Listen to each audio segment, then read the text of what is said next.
I'm here with Grandmaster Jan Gustafsson. Hello, Jan. We are at the rest day of the FIDE Candidates, and you've had a very, very big role here. You are the official commentator along with Peter Swidler.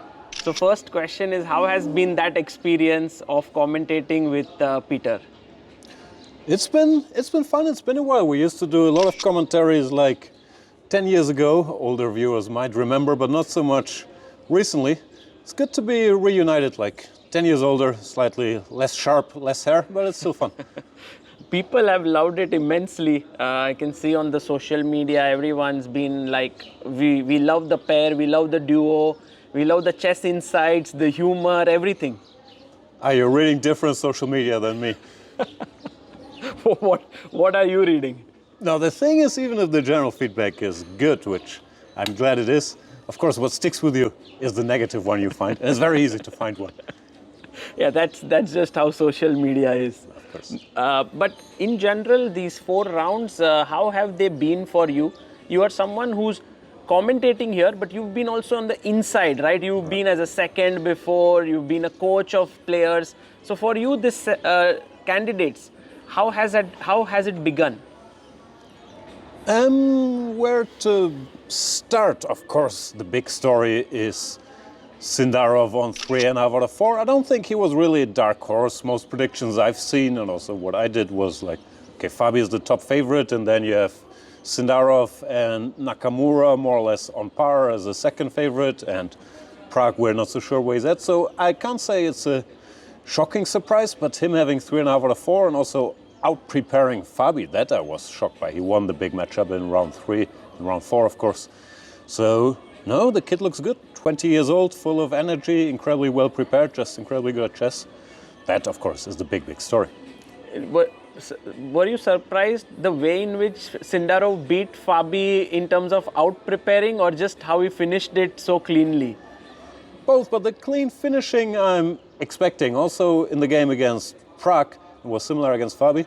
I'm impressed, and I'm not sure if that's good or bad, but it shows his confidence. He makes moves instantly when he knows he's winning.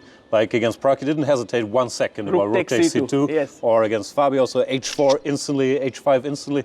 Of course, those aren't tough moves, but there's zero doubt in his mind, and it's very impressive. Do you think like he will run away with this event? Because +3 is often a winning score, yeah, in candidates. Often it's also not. If we remember the last time where Gukesh won, everybody was sort of strategizing, sitting on these +3, maybe it's enough, maybe not, and turned out it wasn't. To answer the question, I think it is way too early to say. First of all, it's 10 rounds to play, and Sindarov is great, but it doesn't mean he can't lose a game and all of a sudden everything looks different. And secondly, I'm not sure he looks so confident, but at some point people do start thinking about the score, like you mentioned. I have +3 already, is this enough? Do I maybe wait for a white game against a lower rated? And then things can start looking different. Of course, he has to be a favorite right now, point ahead and playing amazingly. But 10 rounds, it's too early to say anything. Right. And what about Hikaru here? How has that been? Because he's been on 1.5 out of 4. He lost 1 game. Is that something that surprises you? I don't know. I think nobody was completely sure where Hikaru would be at after 10 months of not playing in super tournaments at the very least. But he's always proved as he is at this level in the last 5 years. And I don't know exactly in Toronto, but I think he also lost the game early. Yes. And he's shown this resilience. So as long as he's in the running, I wouldn't write him off at all with so many games to go. Having said that, not winning that game against Wei Yi when he got this unexpected chance, that must stink. Because if he wins, you go on the rest day on 50%, everything is more or less normal. But like that, I'm sure it will get in his head a bit. But he's so resilient and his energy is normally good. So as long as he can keep playing normally, not doing anything crazy, I think there will be chances and he will be back in the mix. And about Fabi, just like everything seemed to be going well, 2.5 out of 3. And then this loss with Sindarov, which was very crushing.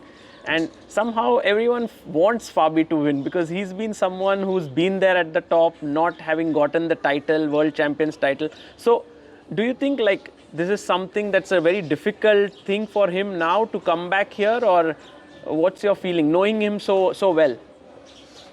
I don't know. Like, I think we've seen the pressure can get to him in the candidates in Madrid, for example, where he sort of collapsed in the second half. But generally, Fabi is very even-keeled. He's with his guys, and I don't think he's paying so much attention to the outside noise. Chess-wise, I mean, his score, of course, was great with the 2.5 out of 3, and he's also been playing well. His preparation hasn't looked great, because when I think of Fabi, I think of him as the best, or maybe together with Anish, one of the 2 best theoreticians in the world. And here, first round with 1 knight f3, didn't really get anything against Hikaru. Then in the game against Wei Yi, where he won in 19 moves, but he was also out-prepared. Like, he was out-move ordered, and Wei Yi showed a fresh idea.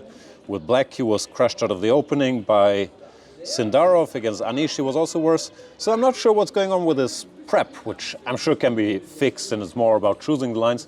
But that hasn't worked, and normally that's a big part of Fabi's arsenal. So that's something to keep an eye on.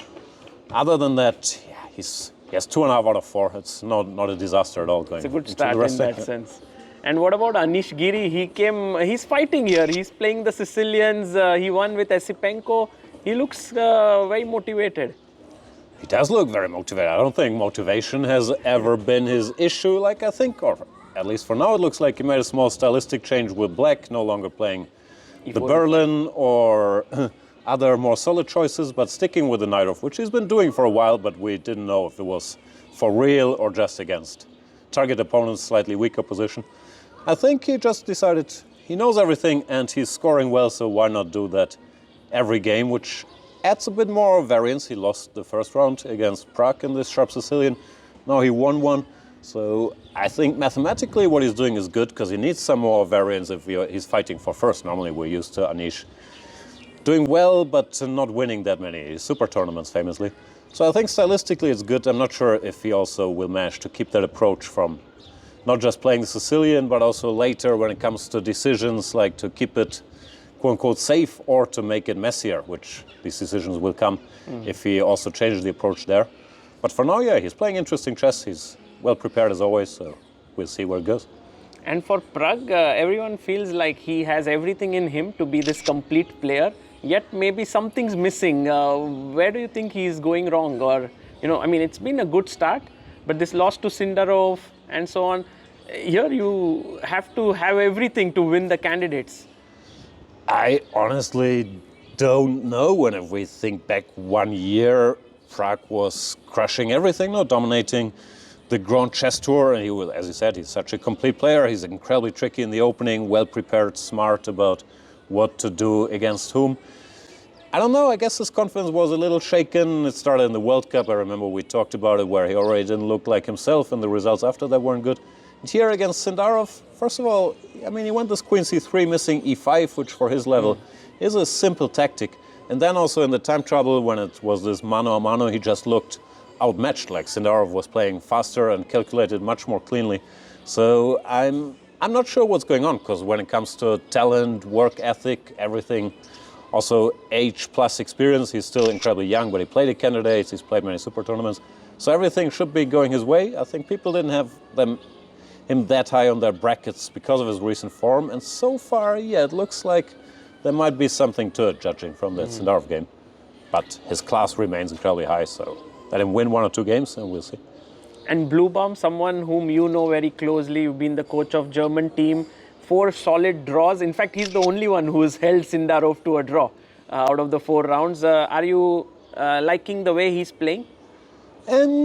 First of all, we were dreaming of the great Bluebaum sweep, him winning every game, but now we've shifted gears to the great Bluebaum half sweep, him drawing every game, which is also acceptable. And seriously speaking, I think the result is fine for draws, of course, against good opponents. He did have 3 whites out of the 4. And in general, it looks like from the games, his strategy is with white, I'll play solidly, I'll get a tiny edge, but then if it peters out, it peters out. And maybe his thinking was, and that might still be true in the second half, the guys will take more risks against him. Even in the opening, we've seen people playing King's Indian, d4, d6, the Leningrad Dutch and so on. But so far they haven't. They've played solidly with black. Every white game had looked the same, more or less. Some d4, d5, black gets an isolated pawn and then simplifies and becomes a draw, which I guess he's all right with. And it will also, of course, come down to his black games. He was even tested by Sindarov, he was worse, and next round is black against FIDE. So too early to say, but I think for now he has a strategy, he'll be solid, and if people come at him, he'll be ready to play. Seems to be working. And in the women's section, do you feel like there's someone who seems really strong right now, or it feels very even? Well, score-wise, there's not much going on. We know we have two leaders with 2.5 and everybody's close together. I've been impressed by Zhu Jiné, maybe her opening prep, it's so sharp and so pointed and many good ideas also. Shout out to her second, Ivan Chiparino. And also her results prior to this tournament, she is the top seed for a reason. So I felt like chess-wise she looked, or opening-wise at least, she looked very impressive. But then she couldn't cash in on it, and Bibi Sara, who I've also been impressed with, did crush her, even from a bad position when it became this open battle. So those two stood out, but of course, 2.5 out of 4, the two leaders, anything can happen. Brilliant. Jan, always a big pleasure to get your insights direct, and I'm sorry that you had to wait for your coffee and you couldn't have it. I'll let you have that right now, and thank you for your time. Always a pleasure. Thank you.